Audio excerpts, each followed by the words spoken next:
Welcome to the series of videos on presentation skills for Business 101 section leaders.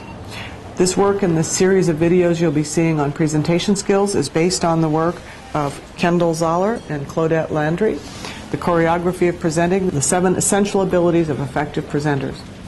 We hope that you'll enjoy it, and we hope that your skills will improve from watching the information here and practicing, practicing, practicing, and practicing.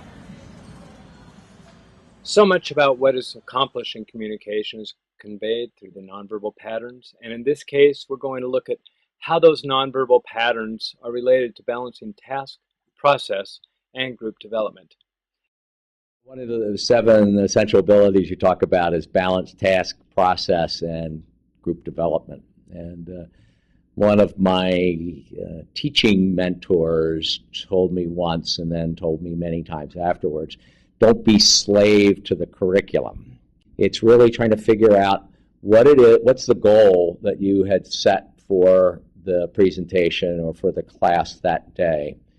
Are you getting there together? And if not, what can you do to bring everybody to at least halfway to the point rather than losing, the whole thing? Here's a way we think about it. From the standpoint of a teacher, there are many responsibilities that we have, and one of those responsibilities, in fact, I teach it as a primary responsibility, is the emotional safety of the group. The emotional safety is important because that's the neurological pathway that is going to determine whether that information goes into the frontal lobes or not. So one suggestion is, as we think about task and process for group development, the process of the protocols we use, those learning segments and ideas. If we think about the knowledge that you want to convey to the student, is it not too much cognitively challenging or highly complex and challenging? And at the same time, from an emotional standpoint, and think of it not from the emotion of satisfaction, but the emotion of risk or confrontation, or maybe topics that red flag emotional states. So in business, from what I've heard you all talk about, for instance, it can run the risk when it comes to ethical behavior. That can raise some red flags about what to do. So if the students, as an instructor, if you have a preconceived idea that this is going to be one of those red flag topics, that's a high risk topic versus a low risk topic. So our suggestion as we think about balancing task and process with group development is that the higher the risk and the higher the complexity of the knowledge, the tighter the protocol, the tighter the instructions. In my experience in classes I've taught, when emotions are high and the knowledge is complex, tight protocol is good because it focuses their learning on the content. An example of tight protocol would be asking students to pair off.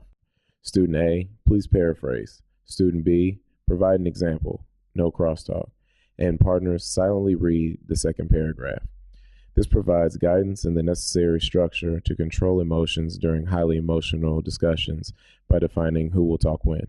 How do you get adults and students, especially high achieving, especially university students who are high achieving students, they're successful students, how do you get students to admit that they're learning in front of their peers?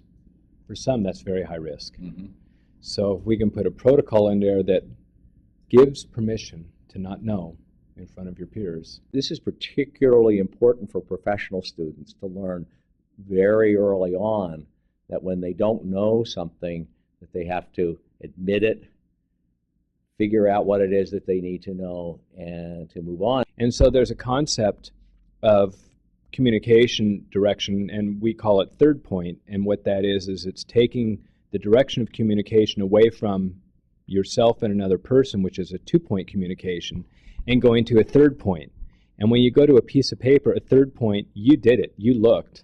What you just talked about can be used very effectively by the section leader, for example, to say, okay, well, let's sit down and look at this. Teachers, in fact, have a natural third point. It's their grade book. And if you're going to talk with a student about a deficiency or a missing assignment or low quality in work, the suggestion is to always go visual with the work so you can go to a third point, and they'll be more receptive of criticism that comes from paper than they are of criticism that comes from face to face. So in summary, the third point directs attention to objects such as displays, boards, PowerPoints, easels. It reduces stress in high-stress discussions, for instance, because people have to look at an object and not a person. What that does is it makes the display the manager, and you're free to roam the room and engage with participants as needed. As the emotion drops and as the simplicity increases, then the protocol loosens up, and they have more freedom to explore.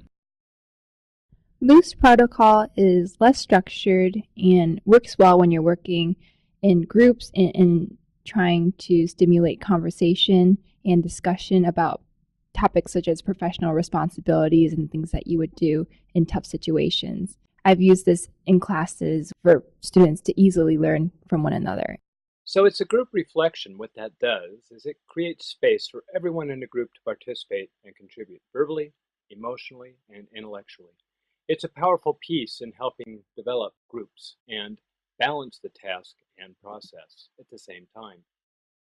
When it comes to task process and group development, we talked about how to help the students in the sense of dealing with difficult issues, difficult content, and highly emotional subjects in a way that would support their learning and help them, in a sense, learn in an accelerated way and in a deeper way, and things that the instructor can do to support that through the use of certain protocols. Appreciate the opportunity to just think about teaching, think about presenting, think about what works, think about what doesn't work, because what we're both doing is very complex work, and they're not always easy answers. So thanks so much.